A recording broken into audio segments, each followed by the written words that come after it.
सारी हमारी बहनें बताएं, ओहो अच्छा निकला रोल है सबके। अरे तेरी चाची का जो दिन ना आई क्या लाज लगेगा। कहाँ जाए राजा नजरिया लड़ाई के, कहाँ जाए राजा नजरिया लड़ाई के, कैली तोहरे नाम लागे सजन नाम खलाए कितना कहूँ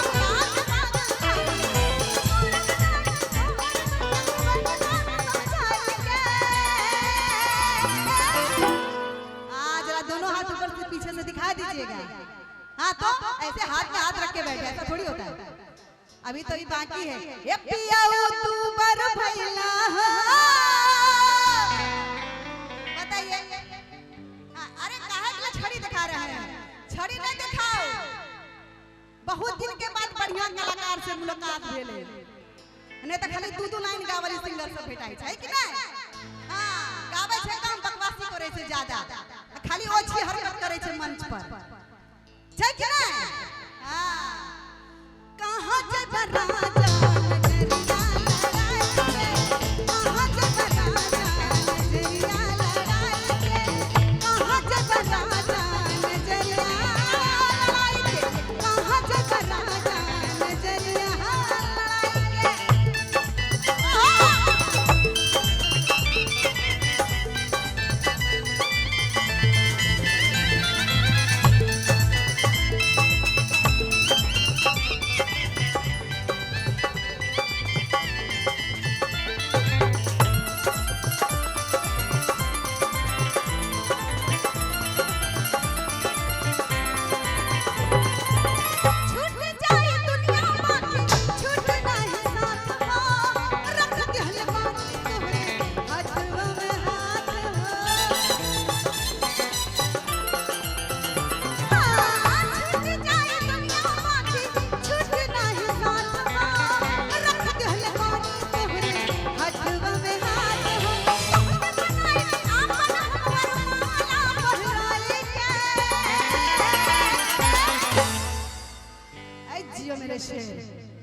जोश में अब सभी आ गए ना।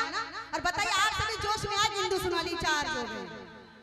और ये पहली बार है ऐसा मुरादपुर में, मुरादपुर गांव है ना। हाँ पहली बार ऐसा देखने को मिला है मुझे कि जितनी भी हमारी यंगेस्ट बहनें जो हैं, भाऊजी भी है चाची तो है ही, उनका आशीर्वाद है। सभी के चेहरे पे वो जो मुस्कान में देख रही हूँ, अच्छा लग रहा है ना। देखियो हम सब अपन मिथिला के छी तो मिथिलांचल में हम बात कर सके छी। निक लाग रहल है, निक लागे या भाई हीरोइन जब ये लाइन आती है आप सबने देखा होगा, नहीं तो देख लीजिएगा YouTube पर। जैसे ये लाइन आती है कहीं से हीरोइन के हाथ में माला आ जाता है और वो हीरो के गले में डालती है दिनेश लाल जी।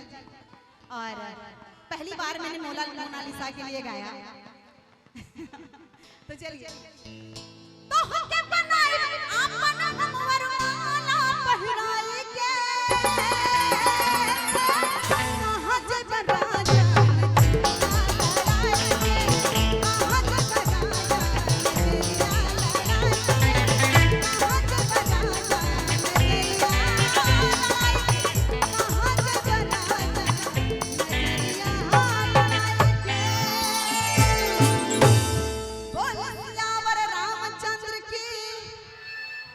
कृष्ण कन्हैया की। हाँ ये अच्छा लग रहा है। और देखिए भाई मैं पहले मैंने कह दिया